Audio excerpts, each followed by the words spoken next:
Politik ekonomi kerakyatan. Politik adalah seni dan ilmu untuk meraih kekuasaan secara konstitusional maupun non-konstitusional. Ekonomi kerakyatan adalah sistem ekonomi yang pelaksanaannya berdasarkan pada kepentingan serta kemakmuran rakyat. Sedangkan sistem ekonomi kerakyatan adalah suatu sistem perekonomian yang berlandaskan pada ekonomi rakyat sebagai kekuatannya.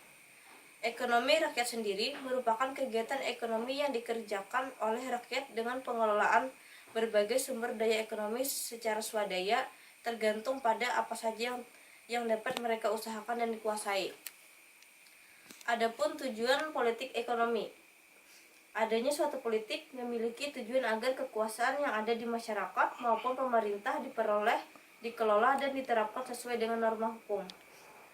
Adanya politik dapat menciptakan kekuasaan di masyarakat maupun pemerintah yang demokratis. Adanya politik dapat membantu terselenggaranya kekuasaan pemerintah dan masyarakat yang mengacu pada prinsip Negara Kesatuan Republik Indonesia. Politik bertujuan mensejahterakan seluruh masyarakat Indonesia, menjaga kehidupan sosial yang seimbang untuk kemajuan bangsa. Ekonomi kerakyatan dalam negara Pancasila, yaitu penerapan pasal 33 tidak bisa dilepaskan dari peran negara.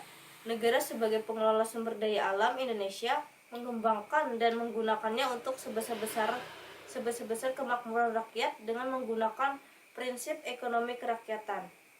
Negara berkewajiban untuk mengelola sumber daya alam dan cabang-cabang produksi penting menggunakan sistem ekonomi kerakyatan untuk kesejahteraan seluruh rakyat Indonesia.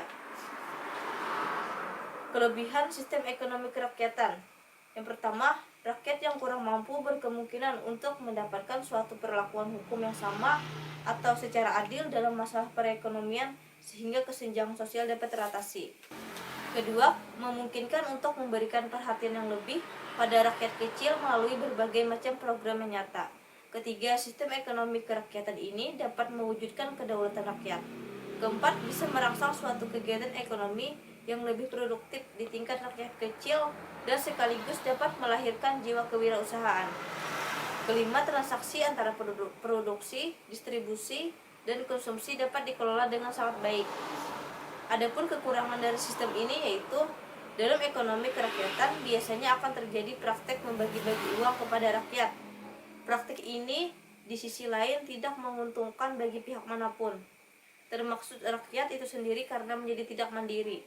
Yang kedua, aksi bagi-bagi uang ini bisa mengakibatkan usaha mikro atau kecil yang menengah serta koperasi menjadi ketergantungan dalam berdaya saing dalam suatu mekanisme pasar. Ketiga, masih kurangnya pengetahuan rakyat tentang investasi yang mengakibatkan kemiskinan yang terlalu lama dan perputaran status ekonomi yang lambat. Keempat, tidak adanya dukungan yang optimal dari pemerintah. Meskipun peran pemerintah sangat penting, tapi sayangnya peran pemerintah tidak dominan. Kelima, sistem ekonomi ini mensyaratkan pengawasan yang ketat. Pasalnya, bila tidak diawasi dengan baik akan rawan terjadi korupsi. Adapun bukti nyata penerapan ekonomi kerakyatan yaitu perwujudan koperasi yang dilatar belakangi oleh Undang-Undang Pasal 33 Ayat 1 dengan asas yang mendasarinya adalah asas kekeluargaan.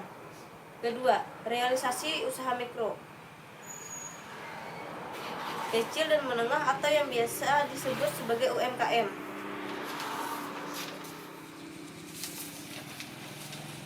Contoh ekonomi kerakyatan. Yang pertama, koperasi. Kedua, usaha mikro kecil dan menengah atau UMKM. Ketiga, industri kecil dan menengah. Keempat, KUR atau kredit usaha rakyat. Kelima, pasar tradisional. Mungkin itu yang bisa saya sampaikan dari inti materi dari makalah kami. Salah hilaf mohon maaf. Wassalamualaikum warahmatullahi wabarakatuh.